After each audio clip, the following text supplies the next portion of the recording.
Do you ever wonder what is intended for or likely to be understood by only a small number?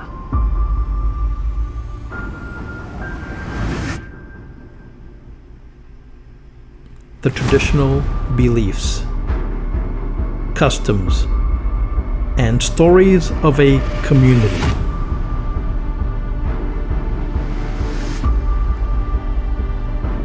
A community not part of the mainstream, unconventional, peripheral, or extreme.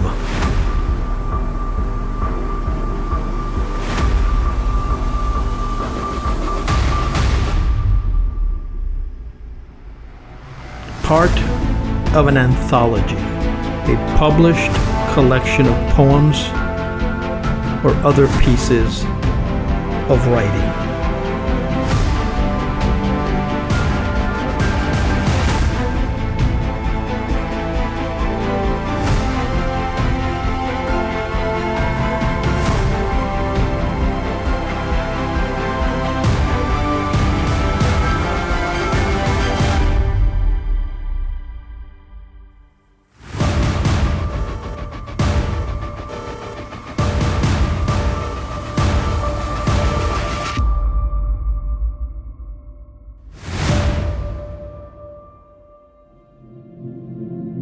This is Esoteric Lore.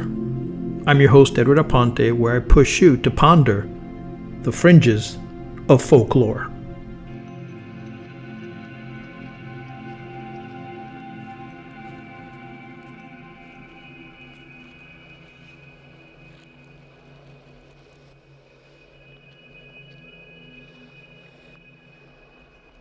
Welcome back to Esoteric Lore, the podcast where ancient wisdom, modern psychology, and hidden metaphysics converge into a single stream of human awakening. Today, we're going to talk about a movie that slipped into culture as entertainment, but secretly carried a blueprint for liberation. The movie, The Matrix.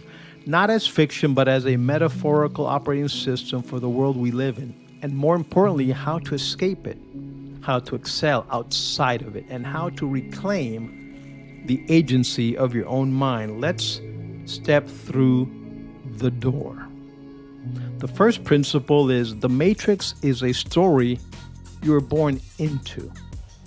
The Matrix says something radical. Most people are living inside a story they never chose. A story of cultural scripts, political narratives, algorithmic conditioning, consumer hypnotism, and the subtle pressures to conform. The Matrix shows that the prison is not physical, it's perceptual. And here's the key: the system only works if you never question the story. To escape, you don't need weapons, you need awareness. Discernment becomes the firewall of the mind, not cynicism. Just a clean, clear inner signal that detects what is true for you. So the first practical step is this. Practice daily debriefing. Every night ask, what influenced my mind today? What beliefs did I absorb unconsciously? What was me and what was the Matrix? Awareness breaks the spell. The second principle, most people are plugged in by comfort, not control. The Matrix doesn't trap people with fear. It traps them with pleasure, numbness, ease, and distraction. In the film, the architect says that the first Matrix failed because it was too perfect. Humans rejected it, so they built one full of tension, desire, and just enough comfort to keep people addicted. Sound familiar? Comfort becomes control. Convenience becomes compliance. Numbness becomes normal. The way out? Micro hardship training. Cold showers, fasting, silence, minimalism, conscientious breathing, daily disciplines, abstaining from the dopamine buffet, not to punish the body, but to fortify the will. When you become comfortable being uncomfortable, the Matrix loses its grip. The third principle, you are more powerful than the system wants you to realize. Neo didn't become the one by downloading powers, he became the one by believing differently. The Matrix trains you to believe you're small, replaceable, predictable, powerless. But in every esoteric tradition, from Vedic Prana to Kuji-in, the teaching is the same. Your attention is your power. Your will is your agency. Your consciousness is the source code. Practical steps: the singularity of will practice. Each morning ask, what is today's single target? What is the one thing that, if mastered, weakens the system's hold on me? Focus creates force. Force becomes momentum. Momentum becomes freedom. The fourth principle: that the system needs you distracted, divided, and drifting. The matrix works best when people argue over illusions, people chase endless goals, people scroll instead of think, people react instead of reflect, people obey instead of observe.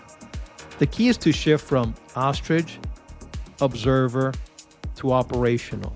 The three archetypes we often talk about on this show. But here's how this ties to the matrix. The ostrich hides inside the simulation.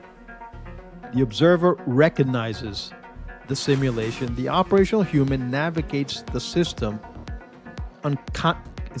consciously.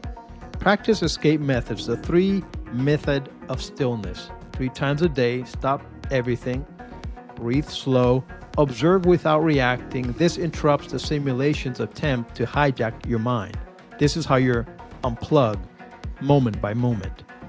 The 5th principle: the agent you must defeat is internal, not external. Agent Smith isn't the government. He's not big tech.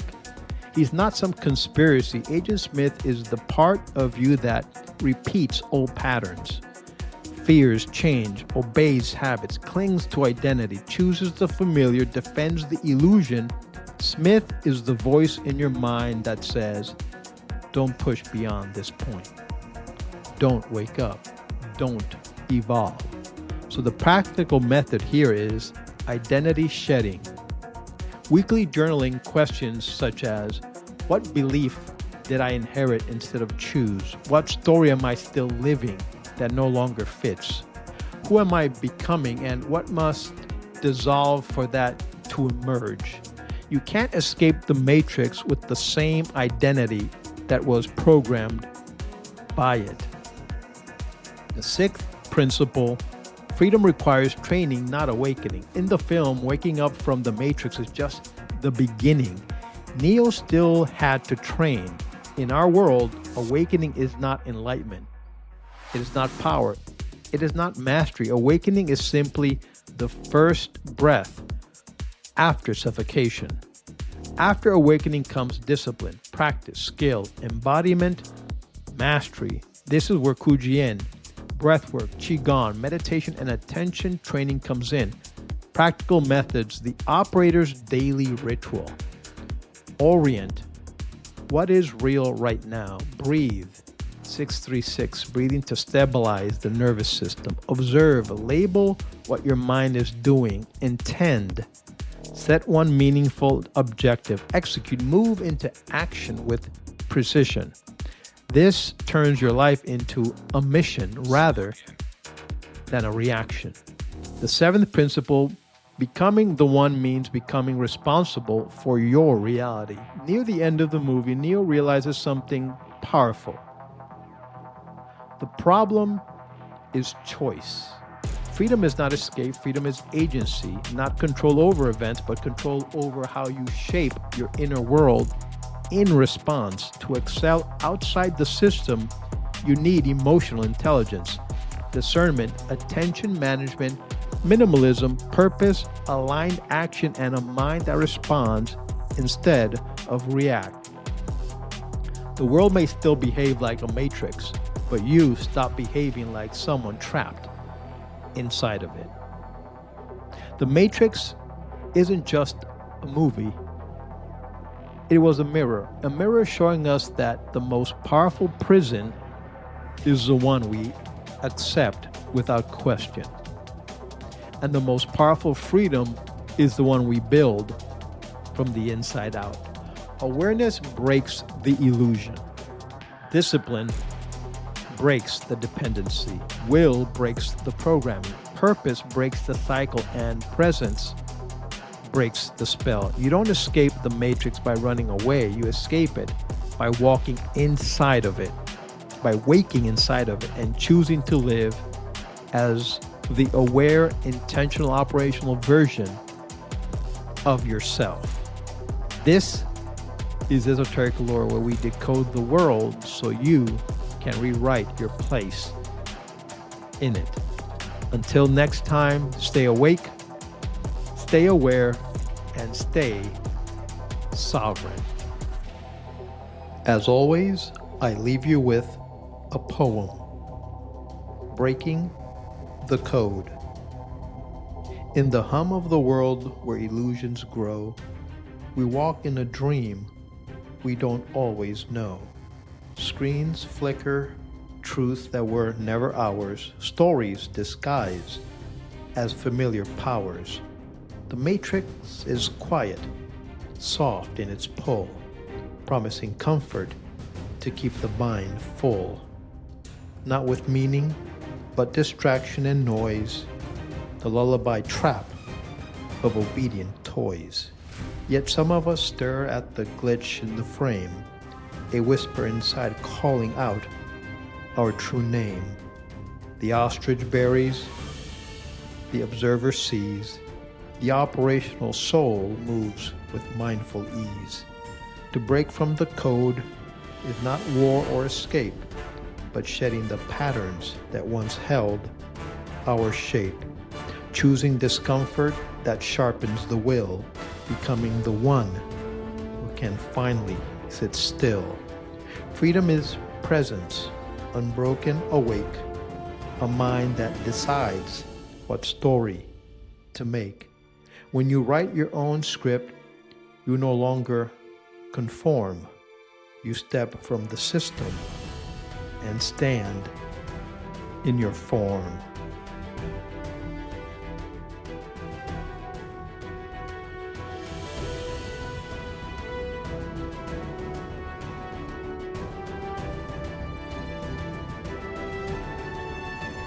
If you like this video, please subscribe, share, and give us a thumbs up.